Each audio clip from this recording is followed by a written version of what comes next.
up this list in our number 10 spot, we have this hunting cave painting. This painting comes to us from an astonishing 44,000 years ago and was found on the wall of a cave on an Indonesian island. Researchers were able to date this painting that far back due to the fact that the cave it was found in is still living, which means that rock formations have been growing over the painting, and by being able to date those, they know that it is at least 43,900 years old, but it could potentially be even older. The painting features what looks like a hunting scene with 4 wild pigs, some small buffalo, and a group of really small hunters with spears. The strange thing about these hunters, other than their size, is the fact that they're all human and animal hybrids. They all have elongated faces like an animal snout, and a lot of them have tails. There's even one tiny human thing that has a beak. We don't really know why they depicted the hunters this way or why the animals are so much larger than them. There also were no other usual signs of human life found in the cave, such as bones or hunting tools. This cave may have acted as some sort of special or sacred spot for them, but I can't imagine a sacred spot that only holds a strange hunting painting. It definitely sounds a little creepy to me. In our number 9 spot today, we have the Ambassadors. Before I dive into this one, guys, please don't forget to hit the thumbs up button if you're enjoying the video so far, because it really helps us out. Okay, this one might not exactly be old enough to be considered ancient, but this is my list, and I definitely believe this one still belongs. The Ambassadors by Hans Holbein the Younger was created in 1533, and at first glance at it, it just seems like a nice painting of 2 men, 2 ambassadors, but that is not the case. This painting is full of imagery that has had professionals debating for years what it really is all about. The debated figures include the 2 globes, one being terrestrial and one being celestial. There's a bunch of different measuring devices, 2 of which are sundials, the variation of textiles, the open religious text, or the difference in clothing between the 2 ambassadors. This all might seem arbitrary, but the details, of course, must have been intentional.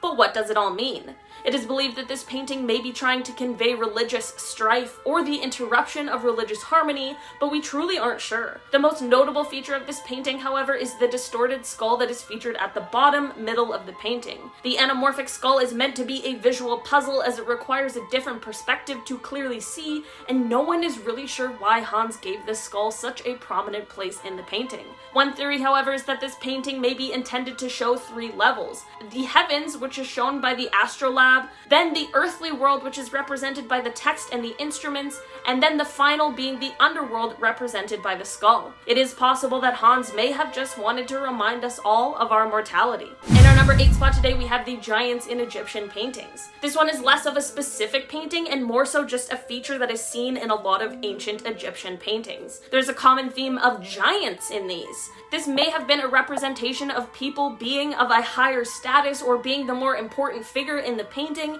but many believe that this may be a sign that there were really giants in ancient Egypt. Considering how strange the pyramids are to us and how little we really know about their construction, how can we say for sure that there weren't giants? If there were, what happened to them? This is one that really has me stumped. What do you guys think?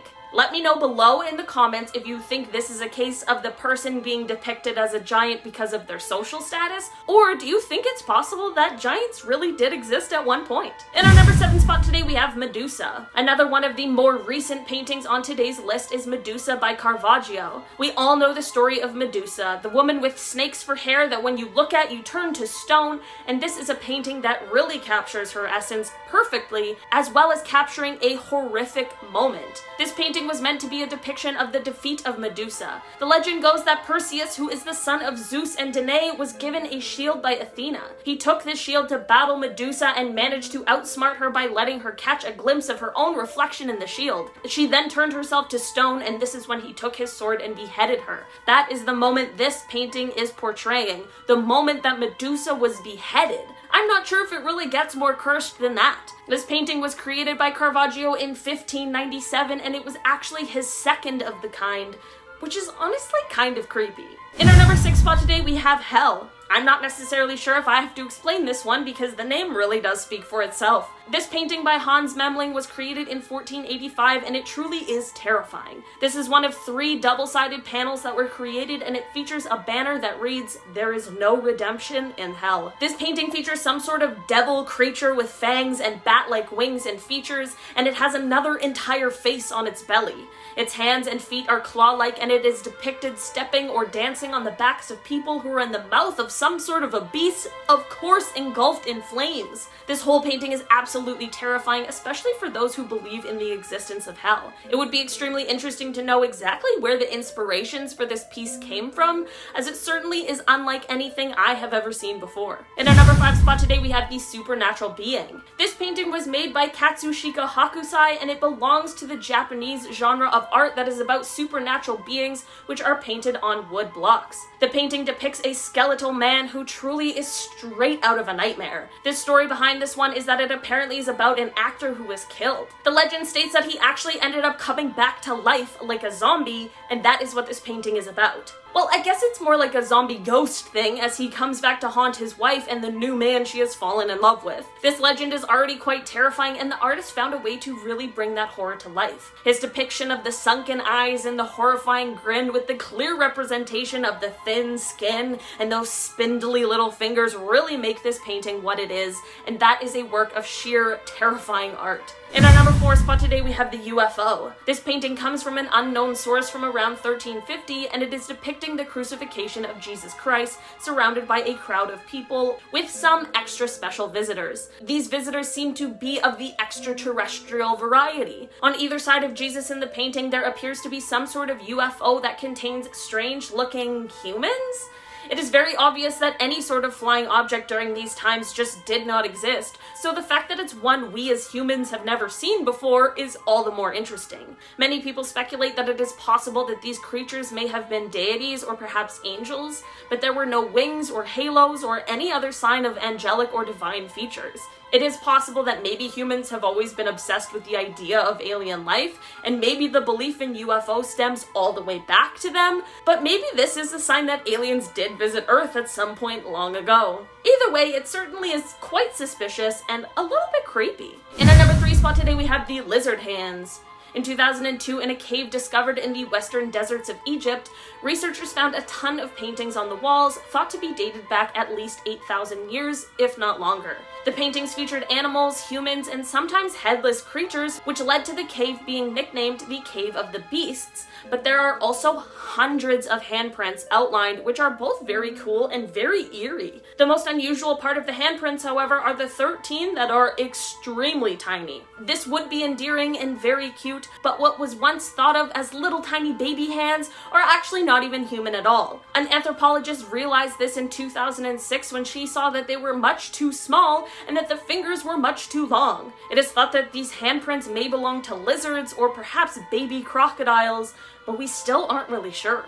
It is definitely interesting and kind of fascinating to see all these handprints on the walls of the cave, but it definitely carries a mystery that we may never know the answers to. In our number 2 spot today, we have the Tomb of Roaring. In 2006, a grave robber who had been caught unveiled a secret in exchange for some leniency in his sentence. This secret is what unearthed this next cursed painting. He helped provide information that led to the unearthing of the Tomb of Roaring, which is one of the oldest tombs ever found in Europe. Inside the tomb were things like a sword, Greek vases, metal meat roasting spits, and a painting. This painting is one of the oldest in Europe, and it is believed to have belonged to a warrior prince. The painting features what was originally thought to be lions, but it is now believed that they are probably deer or horses. I'm not sure about you guys, but unearthing a secret tomb with information given to you by a grave robber seems like a perfect recipe for something cursed, and I'm not sure if we should have opened that thing. Who knows what it could have unleashed on the world. In our number 1 spot today, we have the Holy Ghost. The Holy Ghost is a painting that comes all the way from at least 7,000 years ago. This painting is the main part of a mural that is located in Utah's Horseshoe Canyon. The entire mural is huge, as it is 300 feet long and features around 80 figures, and it was likely painted by ancient nomads. The technique used to create this image was by filling their mouths with red ochre-tinted paint and spraying it out onto the sandstone. The paint was a mix of their blood and clay that was binded together by urine. This is all super cool and kind of gross, but here's the creepy thing. No one knows why these paintings were created or what they represent. Maybe they just like to paint, but it is kind of crazy to think about what this figure could have meant to them. Was it part of a legend? Was it something they saw in real life? This is just one of those mysteries that unfortunately is buried with the people of the past, and we are just left to speculate exactly what this could be about. Starting off at our number 10 spot, we have this tomb painting. This painting is one of the oldest known Japanese paintings, and it comes to us from a tomb which is both incredibly cool and terrifying. This tomb is called the Takamatsuzuka tomb, which translates to something along the lines of the tall pine tree ancient burial mound. This tomb was thought to have been built sometime between the end of the 7th century and the beginning of the 8th century, but it wasn't discovered until the 1960s when a local farmer accidentally stumbled upon it. You might be wondering why I'm talking so much about this tomb when you came here for paintings, but it's because without the tomb there are no paintings. This painting is referred to as the Beautiful Women and is actually painted on the inside of the tomb walls. I'm not gonna lie, while it would be incredibly hard not to open a newfound mysterious tomb, it's just a risk I wouldn't personally take.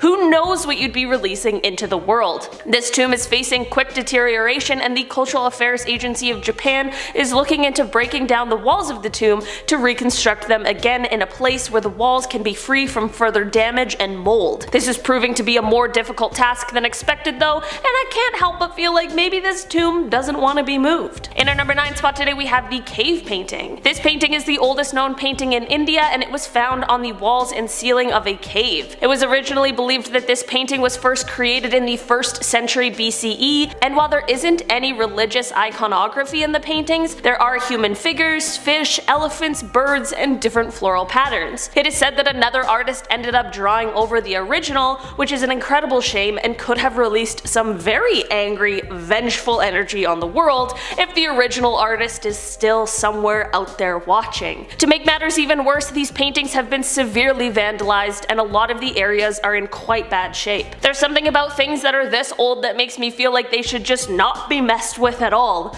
Not only because it's rude, but also because you never know who's watching. In our number 8 spot today we have Dante and Virgil in Hell. This terrifying work of art was created in 1850 and is currently on display in Paris. This painting is depicting a scene from Dante's Divine Comedy, which is basically about Dante being taken on a journey through hell, with Virgil showing him the way. The painting is depicting a certain scene where Dante and Virgil are witnessing two damned souls intertwined in eternal combat. One of the souls was believed to be a heretic, which is how he landed in the underworld, and the other soul, who's biting his neck, was thought to be a man who falsely claimed another man's inheritance, which certainly is not a good thing to do. The painting also features some sort of terrifying creature flying in the background, as well as a lot more damned souls fighting in the fiery pits. This whole painting truly is both a stunning piece of art as well as an absolute nightmare. In our number 7 spot today we have The Death of Marat. The Death of Marat is a painting from 1793 by Jacques-Louis David, and it depicts the demise of French revolutionary leader Jean-Paul Marat. The painting shows Jean-Paul lying dead in his bathtub on July 13th, 1793, after Charlotte Corday took his life. The painting is regarded as one of the most important and famous images of the French Revolution.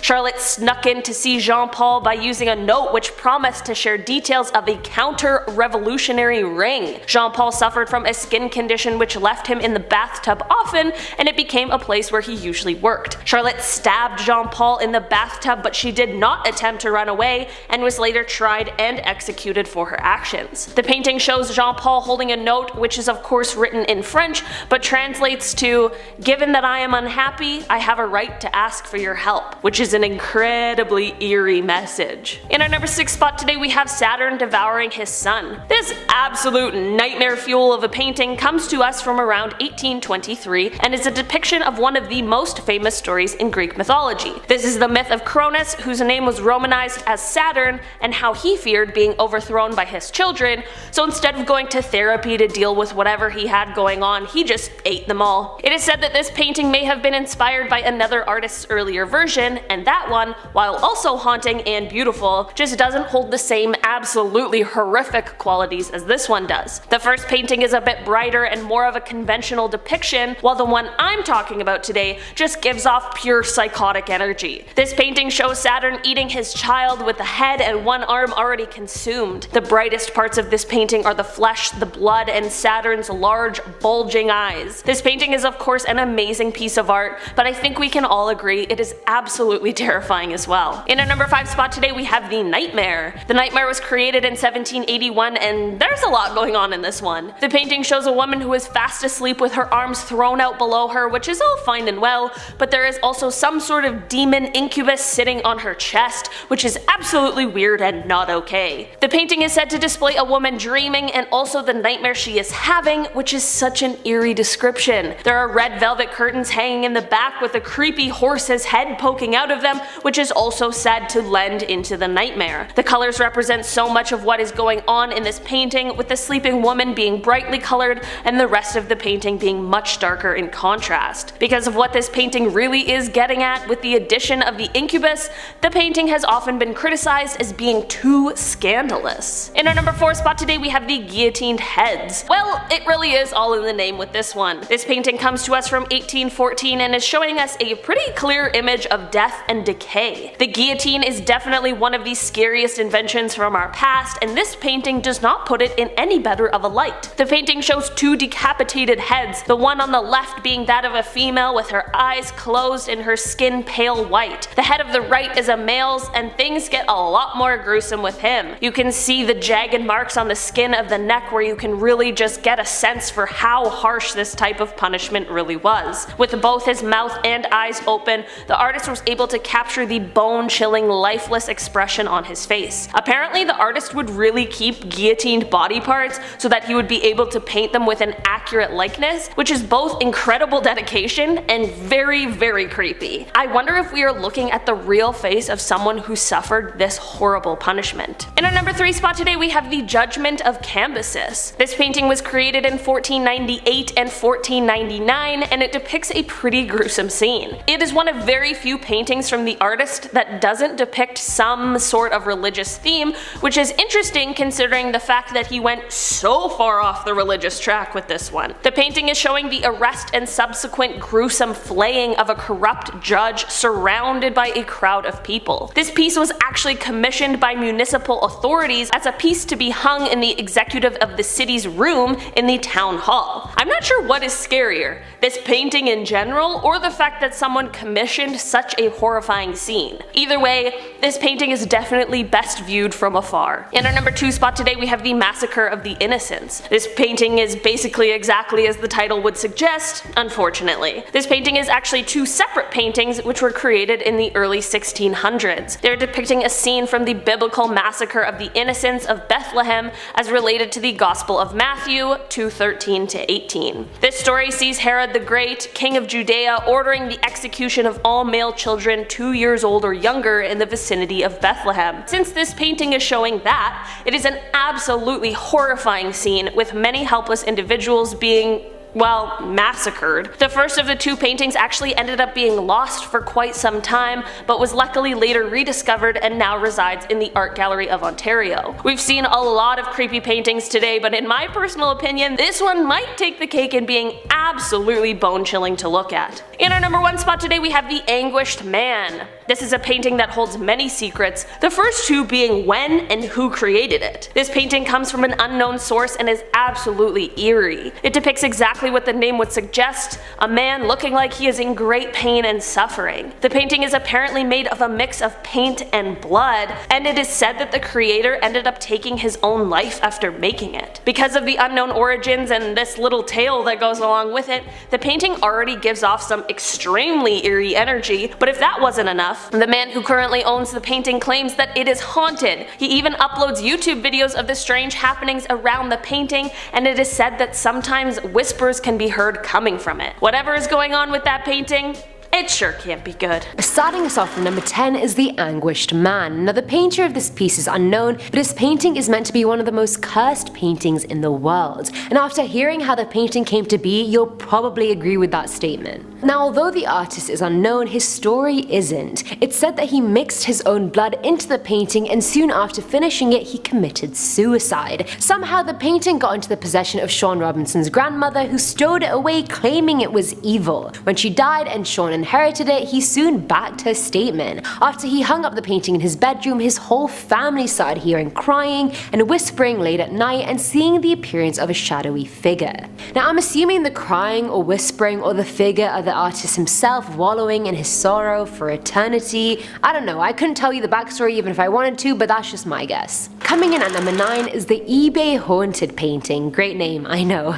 The actual name of this painting is The Hands Resist Him, and it was painted by Bill Stoneham in 1972. The painting itself is a bit haunting with the doll girl and the hands coming out of the mirror, and why does this little kid look like an angry 40-year-old? No one knows. Anyway, in Feb of 2000, the painting was dubbed the eBay Haunted painting because many previous owners of the painting said it was either haunted or cursed. They described instances where the characters in the paintings would move at night, so much so they'd actually leave the frame altogether. Bill, the artist of the painting himself, even said the owner of the gallery in which the painting was first displayed and the first art critic who reviewed the painting both died within a year after looking at the painting. I mean, I think if anything we should be interrogating Bill and asking him why he put so much bad juju into the painting that it ended up being cursed. Why, Bill, why? At number 8 we have Man Proposes, God Disposes. This painting was done by Edwin Landseer back in 1864 and it does not depict man proposing or God disposing despite the title. The painting, which is housed in the Royal Holloway at the University of London, depicts a Franklin expedition shipwreck and the crew being ravaged by a bunch of polar bears. The painting began gaining a reputation of being cursed in the 70s. During that time, a student committed suicide and left an incomplete exam paper behind as a suicide note which had inside of it, "The polar bear made me do it," as in the polar bears from the painting. Other students started reporting going mad after looking at the painting or failing their exams, which, I mean, if they were using that as an excuse just for simply failing, they should have really used a better one, in my opinion. But there were so many complaints and stories that the university started covering the painting in 1984 so no one could view it while sitting their exams. Even these days, students still refuse to sit near it during exams because of the bad luck that it brings. I'm really surprised they even had paintings that nice. All I had in my exam hall were giant clocks and those really annoying ass exam invigilators who just walked like Filling our number 7 slot is The Rain Woman. The painting was done by Ukrainian artist Svetlana Telets, who said the piece took her a total of 5 hours to make, which I feel is like a record time for an artist. She'd never completed a painting that fast, but felt like her hand was being guided by someone else the entire time. The painting itself kind of looks like a creepy, narrow caricature of the woman and the woman in black, and after she finished painting it, it was sold numerous times, but the owners kept returning it almost immediately because they all reported feelings of fear, insomnia, unexplained sadness, anxiety, and the feeling that they were being watched all the time if they were near the painting. I mean, if you're an artist and you finish a great painting in 5 hours and you claim your hand wasn't even moving itself, the likelihood of that painting ending up screwed up is high, which is why I'm not surprised it screwed with every owner that it had. Now at number 6 is The Dead Mother. I love how melancholy yet straight to the point these titles are. Many of you will know the Scream painting, but it was Edvard Munch's Dead Mother painting that really got people's attention. The disturbing picture depicts a little girl standing with her hands on her ears in front of her mother's dead body. The painting has been displayed at countless art exhibitions around the world, and many have claimed the girl's eyes incessantly follow them and that the child moves, blinks, and sometimes leaves the painting entirely. Others have even said they've heard the bed sheets of the mother's bed rustling and seen the mother switch positions. I mean, I don't know how much I believe in a painting moving to that degree, but the masses have spoken. Coming in at number 5 is the portrait of Bernardo de Galvez. Bernardo was a Spanish military leader who helped the American colonies during the Revolutionary War. During the early 1900s, the city of Galveston opened the Galvez Hotel to honor him, and they commissioned a giant portrait of him to go in the lobby. Soon after the Galvez Hotel opened its doors, guests started complaining the painting would make them feel extremely cold and that his eyes were following them. See, always eyes, I told you, it's with every painting, they just follow you. The hotel started getting a reputation due to the cursed painting, and guests used to come and take pictures with the portrait. That's half the reason they even went. But all of their photos would come out blurry or with a weird mist over it. They were just never in focus no matter how still you held the camera or how much you cleaned your lens. One guest, however, actually asked the portrait if they could take a photo, and that was the first one that ever came out clear. Many believe the ghost of Bernardo haunts this painting, and it seems pretty legit to me. I mean, this story has pros and cons. I mean, cons, that painting is haunted by a ghost, and ghosts are never good, and pros, at least he's a well-mannered ghost. At At number 4 is love letters. This one involves kids, and I feel like whenever it's something scary, kids just make it 100 times worse. But anyway, the Driscoll Hotel in Texas is a popular place for paranormal tourists around the world, and a lot of why they visit is to do with this painting. In 1887, the US Senator was staying at the hotel with his 4-year-old daughter Samantha Houston. While chasing a ball, she fell down the stairs and to her death, and the painting in the hotel doesn't depict her, but it depicts a girl that looks a lot like her. Many believe Samantha's spirit cursed the painting, and some people have reported feeling nauseous and dizzy after looking at the painting, and others felt like they were being lifted into the air in front of it. Some even claim the girl is trying to talk to them, and that if you look at her long enough, her expression starts changing. Guests have also seen a little girl playing with a ball throughout the hotel. I mean, I don't need to add 2 and 2 together for you guys, that's pretty self-explanatory and it's pretty backed up.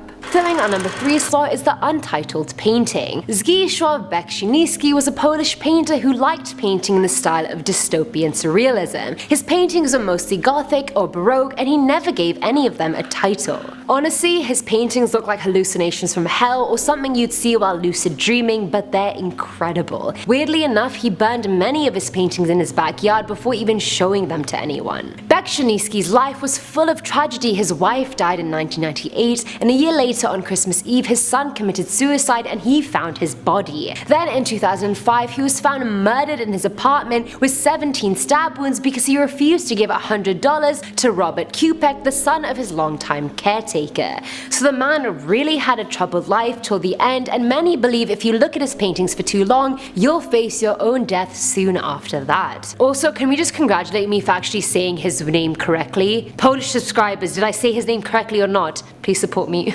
Now at number 2 is the Stagecoach painting. Now that's not its official name, but we're just gonna roll with it here. Back in 1994, a photographer took some double exposed pictures of stagecoaches in Tombstone, Arizona. When the picture finally developed, he saw a headless man standing on a log next to the wagons that was 100% not there when he took the picture in real life. That photo ended up getting displayed all over town, and then an artist called Laura decided to recreate it as an oil painting. It was already horrific once, why do we need 2 horrific things? Why?